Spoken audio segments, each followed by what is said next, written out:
Hello internet, hello Sam, and welcome back to After Campfire! I've cut my hair again. I hope it is okay.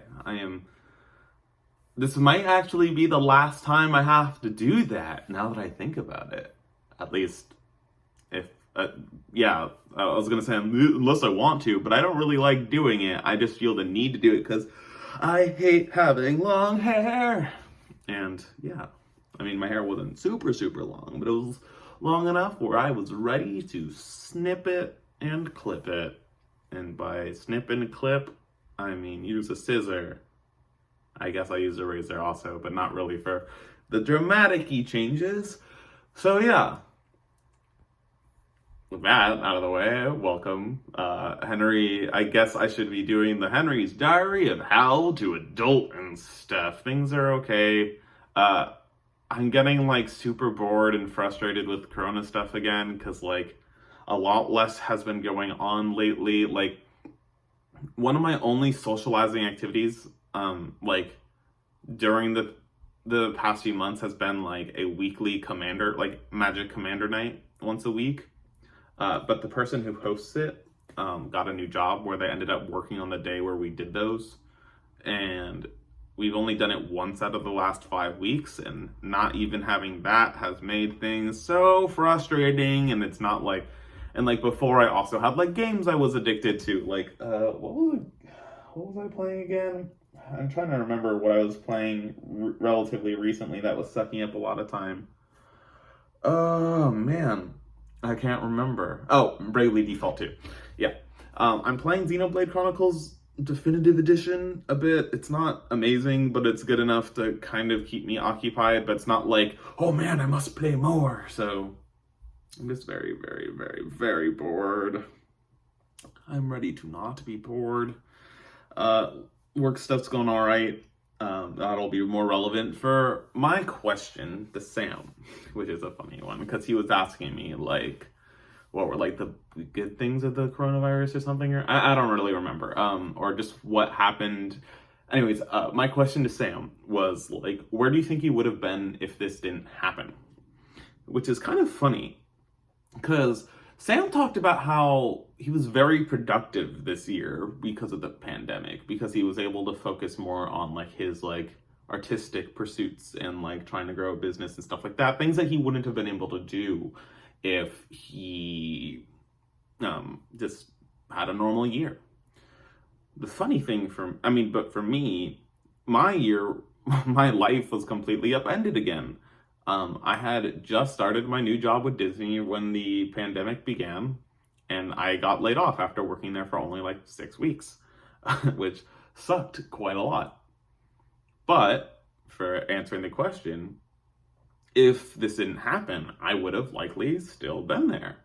I wouldn't have gone to camp, which was a strange, cool experience this summer because, like, I wasn't there for I skipped 4 years and I rekindled a lot of old friendships. I made new ones, and like the new ones especially are like very odd. Also, like I affected other people's lives in the sense of like I got Justin to come to camp, and if he didn't come to camp, I think that would have I think that had a decent impact on him, I guess.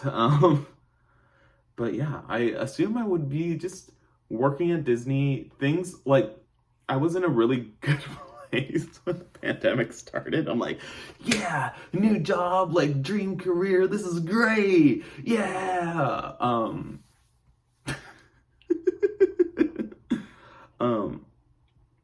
I think the big change that would have happened is that due to my job exploration or whatever you want to call it, I did not really feel like growing my personal life in a sense. Like I had my friend group and stuff, but I wasn't like really like dating or anything.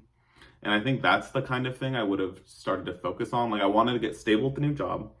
Then I really wanted to focus on diving deeper into some of my like favorite activities like rock climbing and trying to reach out, because if I love the Disney job and I know I'm going to stay in Seattle permanently, because like that's still the thing that I don't ever know about. I'm like, do I want to stay here? Like I really like my friends here, but I also kind of like I just miss California as far as weather goes. It's cold today. It's actually sunny and nice, which is great for Seattle, but like it's also like in the 40s, and that's not that bad. But like if I was in California, it'd probably be like 70 or 80 right now and just great. And I just miss LA being great.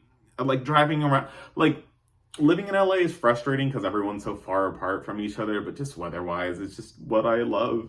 I miss sunny and warm all the time. But yeah, I think that's kind of where I'd be. It's actually really funny because due to some current events, I don't want to talk about on here yet. Some things that wouldn't have happened. I mean, like, things might be going back in some weird ways to how they were pre-pandemic, which would be cool. And I don't mean just like, oh yeah, things are finally settling down. I mean like some things that like, there's reasons why I'm not talking about it yet, but if they happen, it'll be awesome. Yeah. Oh yeah. And I'll also be vaccinated soon. Yeah, I get my first vaccine this week. Woo! And I know Sam's done, but yeah, that'll be great. I'm excited for that. But that's also why I mentioned when the haircut thing, like I probably won't have to do this again because I'm going to be totally vaccinated in a month. Yeah. Yeah. All right. And then we have the funny question, which was Sam asking about like what adaptation of a thing did I think was bad and how would I redo it and of course, what series or adaptation would it be? And Henry, why are you going to tell me it's Ender's Game? It's Ender's Game! I'm kind of offended that you said that, but also you just know me so well, Sam. It's like we've been friends for over a decade or something. The Ender's Game movie is such a travesty.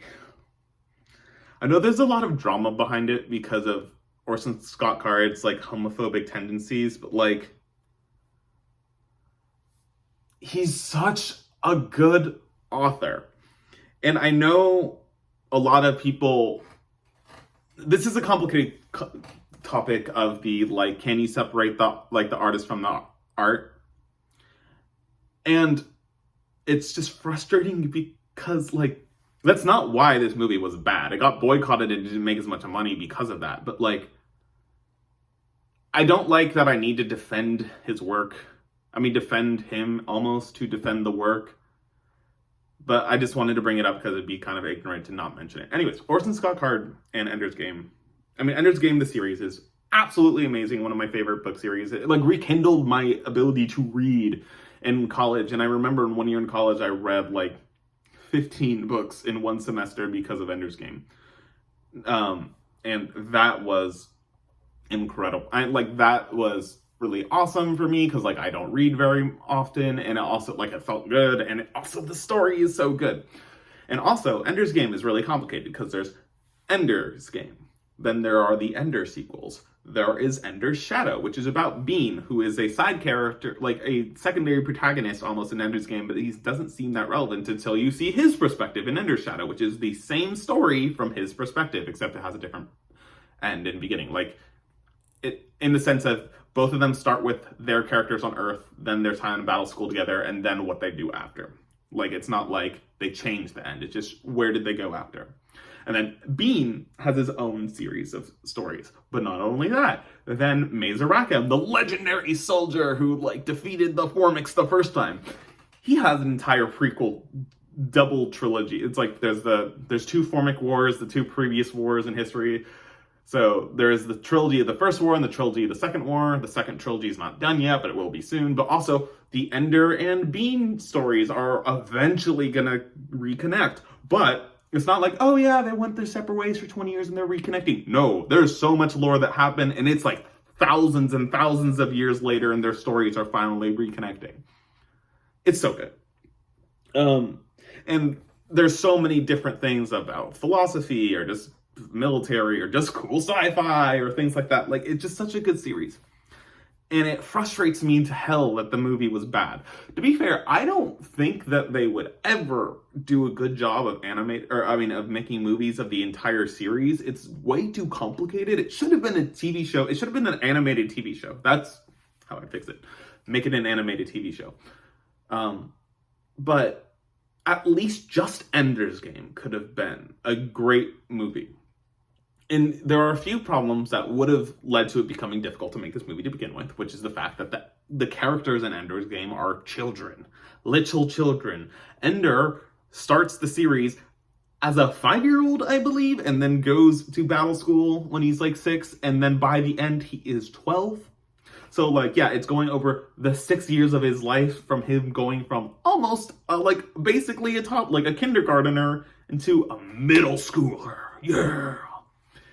And that is so critical to the story, because the entire story, not to spoil things, is manipulating his innocence as a child. And the climax at the end, which is spoiled in the movie, like it's such a huge revelation in the book when you're like, oh my god, that's what's been happening. It's because he was a child being manipulated the whole time, and you're seeing it from his perspective. And then when you get the revelation, you're like, oh my god, the people who have been manipulating him are like the most horrible people ever, but also geniuses. Because it worked. He wins, by the way. Like, it's just so well done. So yeah, the child actor issue was a problem because it's also like, it's a very cerebral story. It's like very much in his head and not like vocalized for the most part. So like, I mean, it's both, but like, it's very difficult to tell that kind of story. Like, I know the Promised Neverland season 1, which they adapted like last year or whatever, it was, they made the very weird choice of, for a very cerebral show, to not have inside thoughts, thoughts vocalized. They just said everything, which was very awkward because like they're supposed to be like stealthily lying to each other all the time, but no, they're just saying things out loud because, or I guess no one will overhear. Like, it was very difficult. So they aged up the characters in the movie, and I don't mind that as much because you kind of had to, but could have been done better. But then they added romance, which was weird because there's Petra, the only girl in battle school, and of course they have a weird thing with her and Ender. To be fair, Petra does kind of love Ender, but literally everyone does. And also, they're children. Also, there's like an age gap. Petra's like 4 years, I don't know, like 3 years older than him, or 4 years older than him. I don't even know.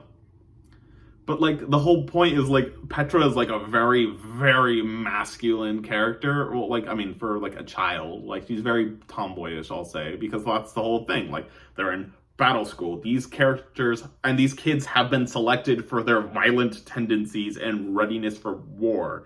I hope you don't think it's sexist for me to say that men are kind of more attuned to that because of how we're built and stuff and hormones and things. But there are some girls, and Petra is one of them. And also, like, some of the other female battle school students are delved into in the Bean series, and they're really cool too. Except some of them are really, really, really messed up. But it's fine because it's a good story. So yeah.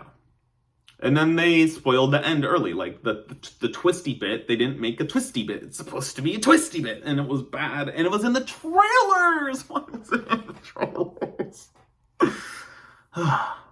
So, anyways, Ender's Game could have been a good movie. It is very difficult to do so. It desperately should have been an animated miniseries where they could have given the time for all the that's the thing about Ender's Game. It's a very, so to help me get to sleep, I re-listened to audiobooks of stories I've already read. And Ender's Game is one that I've gone through several times. And by Ender's Game, I don't mean just Ender's Game. I mean, I've gone all the way through, all of the books, multiple times. The story does not, it's very lean, in a sense. There isn't really much you can cut successfully. And, can still get all of the value that should be there. There is a thing called Ender's Game Alive, which is Orson Scott Card's audio play version of the book, which it's a bit shorter, and it does, since it's like a play, they don't have as many internal thoughts. They have some, because some parts like Ender's Game and Ender playing the video game in Ender's Game can be very cerebral, and they have outside voices commenting, and they were clever. He was clever about how he did it. But even so, I think that one's like 12 hours or more. I can't remember. But it needs and deserves that time. And also, the movie was supposed to do this, and like other things could do this, but Ender's Game and Ender's Shadow take place at the same time. So a lot of adaptations are like, hey, we should mix them. That's a very complicated thing, because personally, I think that yes, you could read Ender's Shadow first, but the whole thing is Ender's Shadow is so benefited by the concept of you already know what happens, because in Ender's Shadow, you're following Bean, the super genius, who figured out everything long before Ender and is just like struggling with what do I do now that I know what's happening? And that's really cool. So I don't think those are really stories you can mix that well, but it also deserves something. So animated miniseries on fucking HBO or whatever. I don't really know. I don't care. But keep the ages.